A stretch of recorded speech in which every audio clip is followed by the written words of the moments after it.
Hello guys, good morning. Today po, pupunta kami sa Bicol, maglo-long drive. Kaya po, tatahakin namin ang tinatawag na Old Season or Bituang Manok. Thank you for watching and enjoy Simple Life.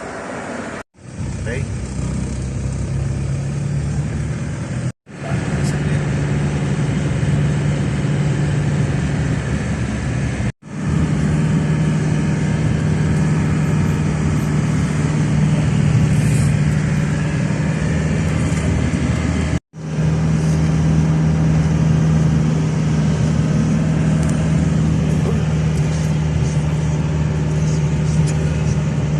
Morning guys, gusto po kayo, papunta po kami sa Bicol. Maglo-long drive po kami, kasalukuyan po namin binabagtas ang tinatawag na Old Zigzag Road or Bituang Manok.